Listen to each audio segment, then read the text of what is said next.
You guys, it's Darren and I's 10-year anniversary in a few days. 10 years! We started dating in the 10th grade. That's monumental.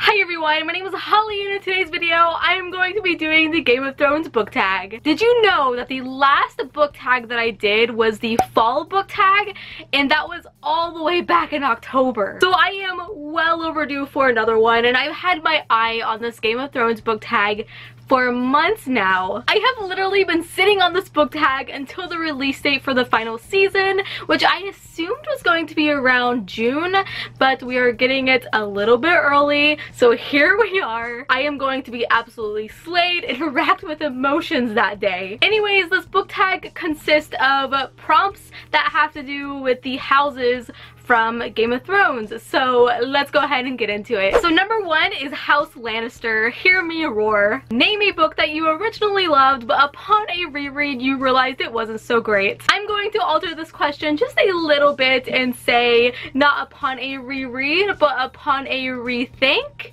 That's a sentence. So I'm going with the entire Mortal Instruments series, which I do not have the muscles to hold at the moment, so I'm gonna hold up the first book, City of Bones by Cassandra Clare. Opinions change over time. I'm a true believer of that statement, and to say that I am on the verge of unhauling this entire series is the truest statement of them all. I just feel like a lot of the hype nowadays surrounding the series purely come from nostalgia, and I read the series a few years ago and my tastes have drastically changed. You guys know that. Especially with the amount of amazing books that I have read since then. I mean, most of what the series is about I hate now. Romance, angsty teen, tropey plotline, and modern day, which I don't hate modern day, but I would rather read a story about a fictional world or like medieval times. I know within my little Hufflepuff heart that if I were to reread this today, I would destroy it. Now, the Infernal Devices is a totally different story. I still have very strong feelings about that series, and I haven't read the Dark Artifices series yet, and I don't know if I will. Time will tell, I guess. I could make a whole video on this subject. In fact, I probably will. Number two, House Stark. Winter is coming. Name your most anticipated release. Oh, there's a few, and it's so mean to only mention one, so I'm actually going to mention two. The first one being A Little Hatred by Joe Abercrombie. This comes out in September, and it's going to be taking place within the First Law universe, so technically it's book 8. And there's already book titles for book 2 and 3. Book 2 is going to be called The Trouble with Peace, and book 3 is going to be called The Beautiful Machine. Oh, I need it now. So what we know about this book so far is that there's going to be 7 point of views, which is pretty normal for a Joe Abercrombie book. He does follow a lot of storylines, and it's going to take place mostly within the Union and the North, about 30 years after the first trilogy. No cover yet.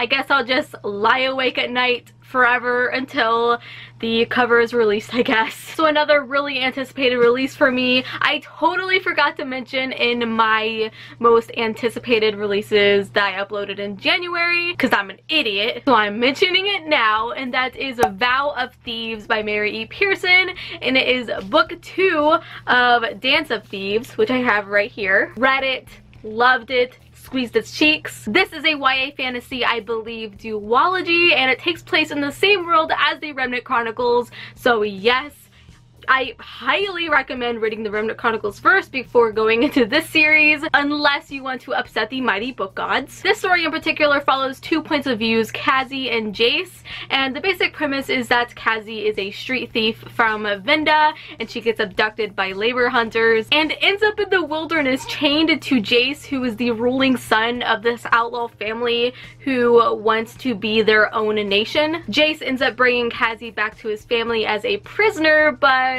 that kind of helps with her own mission and her own personal agenda. I cannot wait for this one so that Mary E. Pearson can just slay me all over again. Number 3, House Targaryen, Fire and Blood. Name a book that you felt completely slayed over its fantastic characters, plots, and pacing. As much as I want to pick Kings of the Wild, I won't.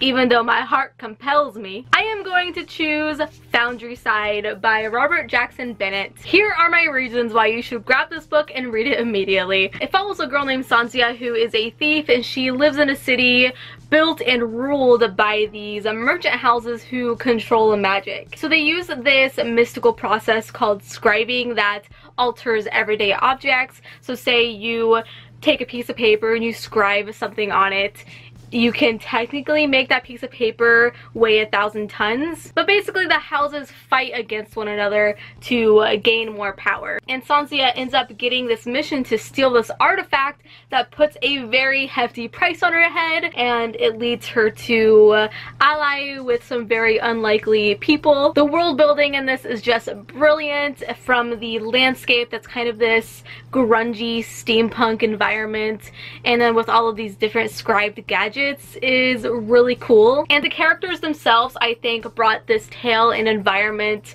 come to life even more. There's diversity, complex characters, and PTSD, character growth, and sacrifice are all explored in this. This story also presents questions about like morality and technological advancements and greed. It's definitely an easy book for this prompt. Number 4, House Baratheon, Ours is the Fury. Name a book that ended with a cliffhanger that genuinely pissed you off. So I'm going with The Borrow for this one by Mark Smiley. I uploaded a video last week that was a reading vlog completely centered around this book. It's titled Reading the Dirtiest Book That I Own, because this is basically porn wrapped up with a literature bow, even though I ended up loving it. The ending definitely makes me angry because the author doesn't seem very motivated to come out with the sequel. Even though he does try somewhat to wrap up the ending, there are still so many loose ends. You have no idea about certain characters, and even the antagonist is kind of hanging in the air. Like, I'm literally screaming at this book because there are some characters who are literally in peril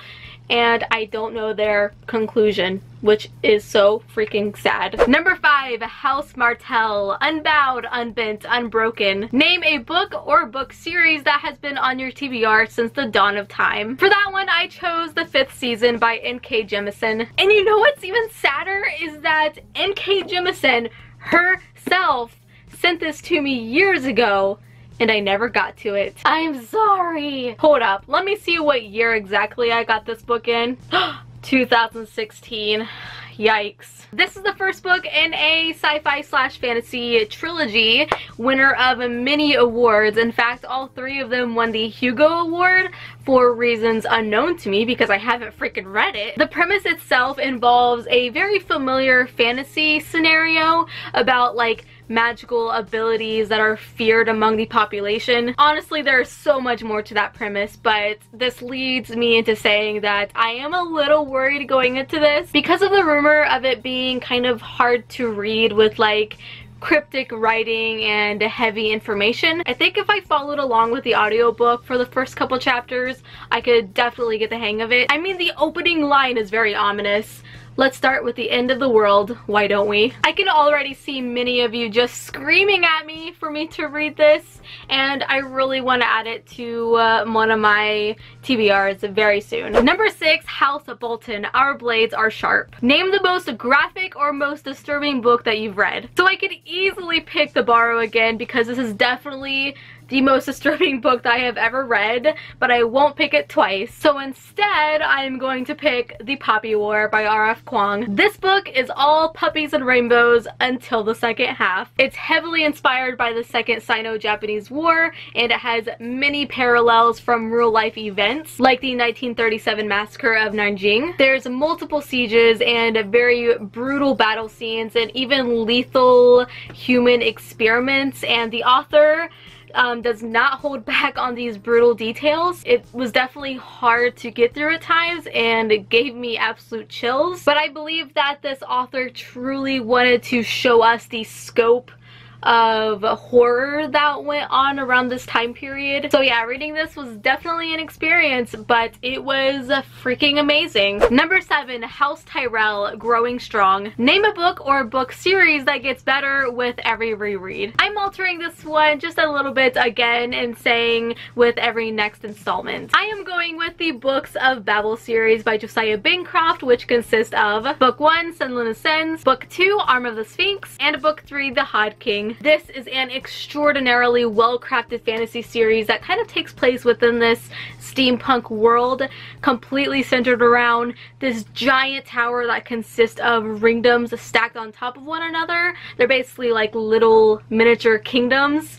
And no one knows how tall this tower is because it literally penetrates through the clouds. I've explained the premise of the series many times. In fact, I have a spoiler-free review for Sunland Ascends and The Hod King. I'll link them down below for you. But our main character basically enters this tower and gets completely lost within it, trying to find his wife. This series is so fascinating. The first one just follows Sunland all by himself while he explores the bottom tiers of the tower. And then book 2, he comes across a crew of companions, so it becomes a lot more interesting and there's a lot more personality and action and funny dialogue between all the characters. The Hod King raises the stakes and becomes very intense while you try to uncover why this tower even exists and who possibly rules the tower. Reading these books seriously feels like an out-of-body experience, and I cannot wait until I have the 4th one in my hand so I can see how it all ends,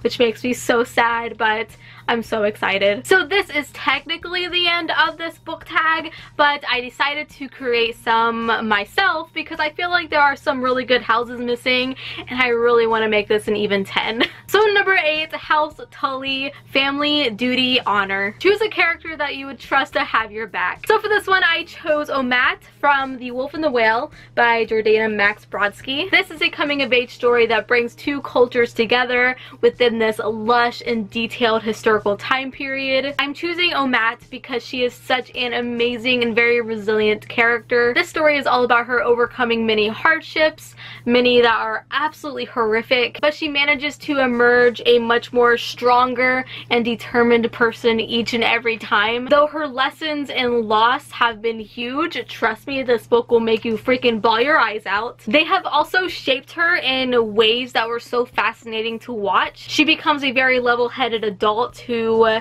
realizes that you should never take anyone or anything for granted. She has so much courage and survival skills. She would definitely take care of me within like a freezing cold winter landscape, which is this book takes place in, but I think Omat would be a perfect character to have by my side. Number 9, House Greyjoy, We Do Not Sew. Pick a character who's great at manipulating others. Oh, I have a perfect book for this prompt because the villain literally reminds me of Euron Greyjoy, which is like perfect. House Greyjoy. I am picking Wraith from Half a War by Joe Abercrombie. This is actually the 3rd and final book in the Shattered Seas trilogy, which you guys know changed my freaking life when I read Half a King, so one of my all-time favorites. I still thought it was okay mentioning this one because it follows a whole new cast of characters and it has a whole new plot, and the antagonist in this one just springs up, but his quest for redemption is absolute madness and he just thrives on violence and war. Like, he's literally Euron Greyjoy, and I could not help but picture that character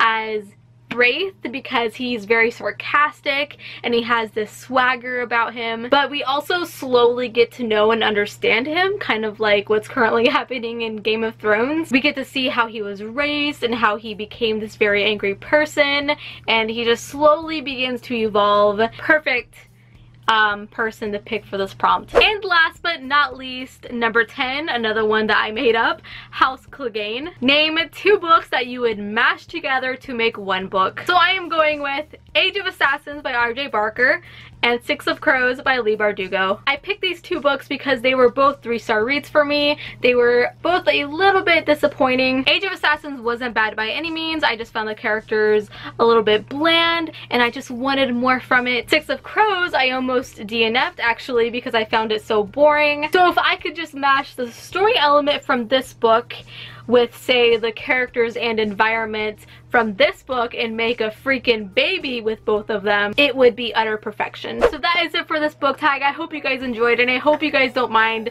that I created and added 3 more prompts to this book tag. Hopefully the creator of it doesn't mind. I just really needed it to be an even 10, okay? So go ahead and give this video a big thumbs up if you did enjoy. It helps me out so much. It truly does.